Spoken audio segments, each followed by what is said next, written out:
देखिए इस क्वेश्चन में कहा गया है कि a monkey is climbing on a rope that goes over a smooth light pulley and supports a block of equal mass at the other end. उसके बाद कह रहे हैं कि so that whatever force the monkey exert on the rope the monkey and block move in the same direction. ठीक है, यानी कि मंकी और ब्लॉक दोनों एक ही डायरेक्शन में मूव कर ऐसा आपको दिखाना है। वो भी आपको कह रहा है कि विद इक्वल एक्सेलरेशन। ठीक है जैसे कि अपने आप में पहला क्वेश्चन हो गया। उसके बाद फिर आपसे आपसे आगे बोल रहा है कि if initially both were at rest, तो कह रहा है कि their separation will not change as time passes. ठीक है, तो उनका जो सेपरेशन है वो बिल्कुल चेंज नहीं हो रहा है जैसे टाइम आगे बढ़ रहा है। तो आइए इसको हम लोग कैसे देखिए सॉल्व करेंगे। आइए इसको यहाँ पे ध्यान से देखते हैं। देखिए आपको डायग्राम दिखाया गया है, ये देखिए सीलिंग है यहाँ पे, और इस सीलिंग के नीचे देखिए कौन सी पुली है, देखिए हमारी फिक्स्ड पुली है। और जैसा कि आप जानते हैं कि वैसे भी आपको पता है कि लेफ्ट और राइट के एक्सेलरेशन बराबर होते हैं अगर कोई ऐसे ब्लॉक हमारे यहाँ पे बंधे हुए हैं। बट यहाँ पे आप ध्यान दीजिए, यहाँ पे एक तरफ तो हमारा ब्लॉक बंधा हुआ है, देखिए। ठीक है, यहाँ से आपको दिखाई दे रहा है कि ये हमारा देखिए ब्लॉक है। मान लेते हैं, चलिए ब्लॉक का जो मास है वो स्मॉल एम मान लेते हैं। ठीक है, और एक देखिए लेफ्ट साइड पे क्या हो रहा है, ये मंकी हमारा क्या हो रहा है, इसके ऊपर कहीं ना कहीं आपको मंकी दिखाया गया। तो अब आपसे कह रहा है मंकी का भी देखिए सेम वही मास है, तो मान लेते हैं कि मंकी का भी मास हमारा क्या है, एम है। तो देखिए जो ब्लॉक का मास है वही देखिए मंकी का मास है। अब आपको कैसे इसको सॉल्व करना है वो ध्यान दीजिए। सबसे पहले देखिए मंकी पे फोकस करिए कि मंकी क्या हो रहा है, रोप पे देखिए लटका हुआ है, हैंग हो रहा है। तो कहीं ना कहीं इतना तो सबको पता है कि हमारा मंकी का देखिए खुद का वेट कितना लगेगा, नीचे देखिए एमजी के बराबर लगेगा। ठीक है, तो यहाँ पे एमजी आप दिखा दो। तो इसके वेट की वजह से देखिए यहाँ पे स्ट्रिंग में क्या होगा, टेंशन जनरेट हो जाएगा। तो आप यहाँ पे टेंशन फिलहाल अभी टी दिखा दीजिए। ठीक है, लेकिन हाँ ये जरूर है कि जो टेंशन इस मंकी की वजह से जनरेट होगा ये पूरी तरीके स्ट्रिंग में सेम होगा, बिकॉज स्ट्रिंग कैसी थी कि मासलेस है। तो आप चाहे तो इस तरफ भी क्या है, आपको टेंशन वही टी आप दिखा दीजिए यहाँ पे। तो अब आपको ये कंफर्म हो गया कि हाँ मंकी का वेट नीचे की तरफ आपको दिखाई दे रहा है, और मंकी के वेट की वजह से देखिए इसमें यहाँ पे टेंशन आ गया। तो ये तो आपने फोर्स दिखा दिए। अब क्योंकि देखिए मंकी कह रहा है कि ऊपर क्लाइंब कर रहा है, तो मान लेते हैं हमारा देखिए मंकी ऊपर क्लाइंब कर रहा है। चलिए इसका एक्सेलरेशन हम ए मान लेते हैं कि ए से ही ऊपर की तरफ मूव कर रहा है। तो अभी सिर्फ ये बताइए कि हमारे मंकी का अगर मैं इक्वेशन आपको पूछूं कैसे ड्रॉ करेंगे, तो आप बताइए कि कैसे इसको बनाएंगे। तो कंफर्म है कि टी में से हम इसके वेट को माइनस कर देंगे, तो टी माइनस का एम जी। अब इसका टू में एम ए होता है, यानी कि मास इंटू एक्सेलरेशन, तो मास इसका एम है। और देखिए मैं मान के चल रहा हूँ किसका, देखिए एक्सेलरेशन क्या है, ए है, ए से ऊपर जा रहा है। तो यहाँ पे ए कर देंगे आप। तो ऐसे में ये तो देखिए इसका मंकी का इक्वेशन बन गया। तो अभी आपको यहाँ पे देखिए आपको ए क्योंकि दिया गया है या मान के चल रहे कि ए से ऊपर मूव कर रहा है, तो आपको बस ये शो करना है कि ये ब्लॉक भी देखिए ऊपर ही मूव करना चाहिए ए से, ये आपको शो करना है। ठीक है, तो अभी क्योंकि आपने तो टेंशन यहाँ पे निकाला, अब देखिए यहाँ से अगर टेंशन निकालेंगे तो देखिए क्या होगा, एम जी को सिर्फ शिफ्ट कर दीजिए। तो यहाँ पे देखिए क्या होगा, M A plus M G. तो ये देखिए मंकी की वजह से क्या हुआ, जो स्ट्रिंग में टेंशन आया वो आपने दिखा दिया कि ये हमारा टेंशन इतना निकल के सामने आ गया। ठीक है, अब देखिए इतना का टेंशन आ गया, तो अब आपको क्या ध्यान देना है। अब यही देखिए जो टेंशन है ये पूरी स्ट्रिंग में क्या होगा, ये पूरी स्ट्रिंग में सेम होगा।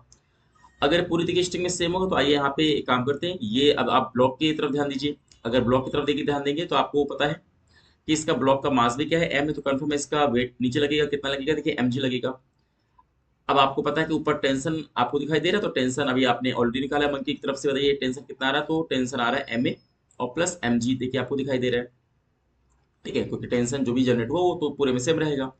अब आपको मान लेते, चलिए एक मिनट के लिए मान लेते हैं कि आपको इस ब्लॉक का सॉरी एक्सेलरेशन आपको नहीं पता, तो इसको चलिए ए डैश मान लीजिए, और ना ही आपको डायरेक्शन पता है, बस ये मान लिया कि हाँ जो ब्लॉक है इसका एक्सेलरेशन ए डैश है। अब बताइए इसकी इक्वेशन कैसे बनाएंगे। इसकी क्वेश्चन आप बनाएंगे तो आप एक काम करिए, अब आपके ऊपर डिपेंड करता है कि इसको जो ए डैश आपने माना है यानी कि ब्लॉक, ये ऊपर की तरफ मूव कराना है या फिर नीचे की तरफ मूव कराना है, ये आपको दिखाना है। अगर सपोज आपने नीचे की तरफ देखिए मूव करा दिया, तो फिर अगर आपका आंसर पॉजिटिव आ रहा है तो कंफर्म है कि ब्लॉक भी फिर नीचे मूव कर रहा होगा। ठीक है, अगर मान लेते हैं आपने नीचे तो दिखाया हुआ है, लेकिन मान लेते हैं आपका जो आंसर आया है ए डैश वो निगेटिव आ गया था, दैट मीन्स फिर पक्का ब्लॉक ऊपर ही मूव कर रहा होगा। तो भी मैं मान लेता हूँ आपको समझाने के लिए कि अभी चलिए मैं ये पहले तो मान लेता हूँ कि जो हमारा ब्लॉक है इसका जो एक्सेलरेशन है वो देखिए ए डैश है, ये मैंने मान लिया। ठीक है, तो यहाँ पे लिख देते हैं कि हाँ जो ब्लॉक का एक्सीलरेशन वो ए डैश है।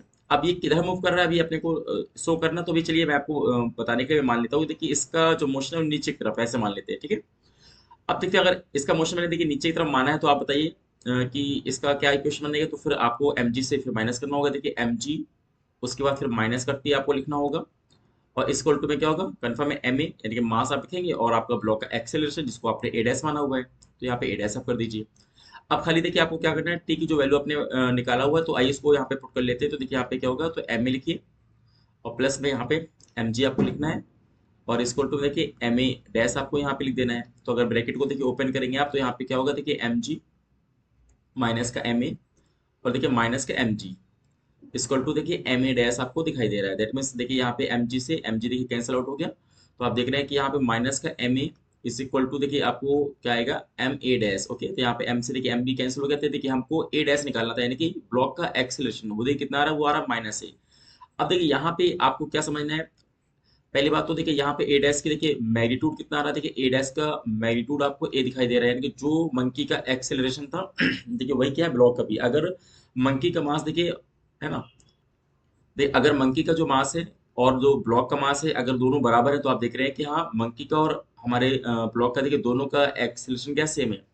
अब देखिए माइनस देखिए क्या शो कर रहा है, माइनस ये शो कर रहा है कि आपने तो माना था कि ब्लॉक का जो डायरेक्शन है वो नीचे की तरफ मूव कर रहा है, लेकिन हमारा देखिए माइनस से बता रहा है कि नहीं ऐसा नहीं है, बल्कि हमारा जो ब्लॉक है ना देखिए ये भी ऊपर की तरफ ही मूव कर रहा है। देखिए मंकी भी देखिए ऊपर की तरफ अगर क्लाइम कर रहा है तो आपको फिर ये भी दिखाई दे रहा है कि हाँ जो हमारा ब्लॉक है इसका एक्सेलरेशन भी सेम है और ये भी कहाँ है, देखिए ऊपर की तरफ मूव कर रहा है। देखिए पहला वाला जो आपका है यहाँ तक का क्वेश्चन आपका कंप्लीट सॉल्व हो गया।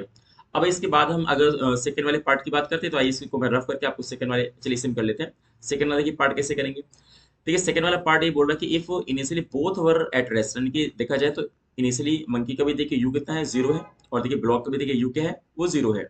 तो कह रहा है कि आपको ये शो करना है कि देयर सेपरेशन विल चेंज, ये sorry will not change as time passes. अभी देखिए सेपरेशन का देखिए मतलब क्या है, सेपरेशन का मतलब ये है कि अभी देखिए पुली आपकी ये दिखाई दे रही है, ठीक है, अभी देखिए मंकी का ये आप देखिए पुली से इतना वो नीचे है, और देखिए आप यहाँ पे वही ब्लॉक भी देखिए उतना ही नीचे आपको दिखाई दे रहा है कि दोनों आमने सामने, ऐसे कह तो ये दोनों आमने सामने हैं। अगर देखिए क्या होगा, मंकी देखिए ऊपर चल रहा है, मान लेते कुछ टाइम बाद मंकी यहाँ पे आ जाएगा, तो उसी तरीके से मैंने बताया कि जो मास है ना ब्लॉक का ये भी भाई इसका भी ए सेम है, तो देखिए कुछ टाइम बाद देखिए ब्लॉक भी हमारा यहीं पे पहुंच जाएगा। मतलब कन्फर्म गैप इसका कम हो रहा है, लेकिन अभी देखा जाए दोनों का बराबर गैप है, यानी कि देखिए यहाँ पे जो मंकी गैप होगा वही देखिए ब्लॉक का गैप होगा।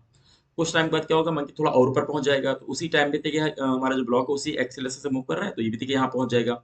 तो अभी देखिए सेपरेशन दोनों को क्या देखिए सेम सेम है, नहीं पुली से लगातार सेपरेशन क्या सेम है, यानी कि दोनों आमने सामने हर केस में रहेंगे, ये आपको शो करना है। तो कैसे करेंगे आइए देख लेते हैं। अभी आपको दोनों के दोनों का यहाँ पे सेकंड इक्वेशन लगा दीजिए मोशन का आप यहाँ पे। तो आप जानते हैं कि एस इक्वल टू देखिए क्या होता है, यूटी होता है और प्लस 1/2 यानी कि हाफ एटी स्क्वायर होता है, क्योंकि दोनों का देखिए यू तो जीरो था। तो अगर आप यहाँ पे देखिए बात करें एस मंकी, यानी कि अगर आप मंकी की बात करेंगे एक्सेलरेशन सॉरी एस की, तो आप देखेंगे यूटी को आप हटा तो यहाँ पे हाफ आएगा। और आप जानते हैं कि मंकी का एक्सेलरेशन आपने ए दिखाया हुआ है और टाइम जो भी आपको लग रहा है टी स्क्वायर कर दीजिए।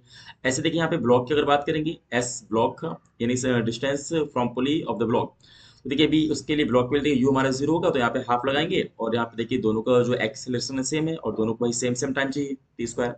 तो आप देख रहे हैं कि दोनों के फॉर्मूले में क्या है, देखिए सारा आरएचएस पार्ट देखिए सेम आ रहा है, ठीक है।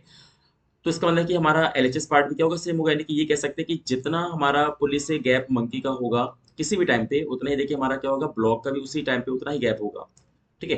यानी कि दोनों ऑल टाइम क्या होंगे, आमने सामने होंगे। कैसे दिखाया आपने, ये आपने सेकंड इक्वेशन को फॉलो करके दिखा दिया, ठीक है। तो यही आपका आंसर होगा कि हाँ ऑल टाइम क्या होगा, दोनों एक दूसरे के आमने सामने होंगे, यानी कि पुली से इनका जो गैप होगा वो सेपरेशन एकदम बराबर होगा। ये आपका इसका आंसर था कि their separation will not change as the time passes. तो आई होप आपको क्लियर हो गया होगा इस क्वेश्चन का सोल्यूशन।